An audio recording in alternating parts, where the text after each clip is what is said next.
Olá, eu sou Marlos Pessoa e este é o canal O Sentido Oculto das Palavras. Você sabia que por trás da palavra praga se esconde o nome chaga? Observe na expressão rogar uma praga. Rogar uma praga significa, ao pé da letra, rogar uma chaga. Pedir a um ser superior, por exemplo, que produzisse sobre alguém um determinado mal. E esse mal se concretizava a partir de uma chaga, que era o efeito de uma doença muito temida na época, que era provavelmente a lepra. Então, a lepra é conhecida como uma doença que provocava muitos ferimentos e deformações no corpo do ser humano. Por isso, era uma das formas, por exemplo, que as pessoas encontravam para desejar o mal a alguém. Então, a expressão rogar uma praga era como se fosse pedir que a pessoa tivesse uma doença desse tipo. Então, na verdade, praga estava querendo se referir, portanto, a chaga. É a palavra que se encontra por trás de praga, portanto. Temos um caso, né, interessante aí, porque na verdade não se fala da doença, mas se fala dos efeitos e do sofrimento que a doença provoca nas pessoas através das chagas produzidas. Vê-se nitidamente que é um processo interessante, né, de ocultação e ao mesmo tempo de geração de novos sentidos. Falarei disso no final. Uma segunda palavra, o verbo, que eu queria explicar é aprender. O que se esconde por trás de aprender? Aprender nada mais é do que apreender. Veja que a redução de uma sílaba, de apreender para aprender, fez surgir um novo verbo, um novo sentido. Aprender significa adquirir um novo conhecimento. E por que o verbo apreender? Ora, todos sabemos que aprender significa segurar, prender, reter. Então, naturalmente, quem aprende retém, segura na mente um determinado tipo de saber. Então, foi aí utilizado um outro tipo de processo, que é exatamente utilizar algo concreto, no caso, apreender, né, para designar um verbo de cognição, de conhecimento, que é o ato de aprender, o verbo aprender. Portanto, temos um outro processo aí interessante de construção de novos sentidos. Por fim, chamar. O que se encontra por trás de chamar? Por trás do verbo chamar está o verbo clamar.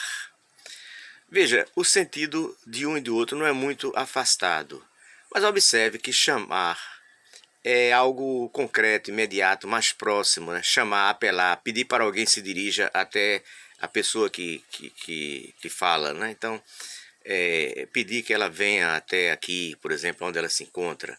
Então, isso é chamar, né? De forma bem concreta e objetiva. Por trás de clamar, de chamar, desculpa, está clamar. Veja que quando eu digo assim, clamar no deserto, na verdade significa anunciar, proclamar. Então, o sentido é muito vasto, é muito abrangente, é muito formal. Ao passo que chamar é algo concreto, objetivo, cotidiano. Então, no fundo, nós temos, quer dizer, o sentido basicamente é o mesmo, né? Mas com aspectos diferentes de significados, né? Então, eu tenho aí mais três palavras que demonstram como na língua um sentido gera outro, ou por trás de si se escondem outros sentidos. É isso que faz com que a dinâmica de uma língua se dê. Eu gostaria de refletir sobre os processos aqui comentados. No caso de praga e de chaga, utilizar chaga no lugar de praga, na verdade, é uma forma de utilizar o efeito em lugar da causa, né?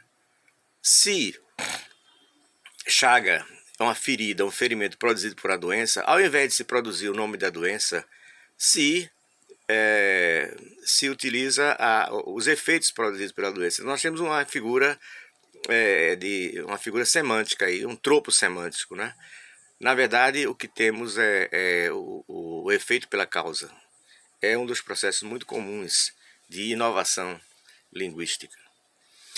No caso de aprender e apreender, nós temos um outro tipo de processo, que é do abstrato, do abstrato para o concreto. Se aprender é um ato de cognição e, portanto, abstrato, aprender é um ato de ação concreta. Então, na verdade, aquilo que é abstrato muitas vezes é codificado através de uma outra ação concreta. Ou seja, as pessoas percebem melhor o sentido de algo concreto do que daquilo que é mais abstrato. Basta observar o verbo ver, né? Muitas vezes utilizamos o verbo ver no sentido de entender, né? Veja, por exemplo, muitas vezes entenda, compreenda, na verdade, né? Então, é também um verbo. Ver é um caso de um verbo de cognição, não é que expressa, é um verbo, desculpe, é um verbo de sentido que expressa, no fundo, ou revela a ideia de saber, de conhecer, portanto, uma ideia mais abstrata. Então veja que na língua há processos que são muito ricos, interessantes e que muitas vezes se repetem, né?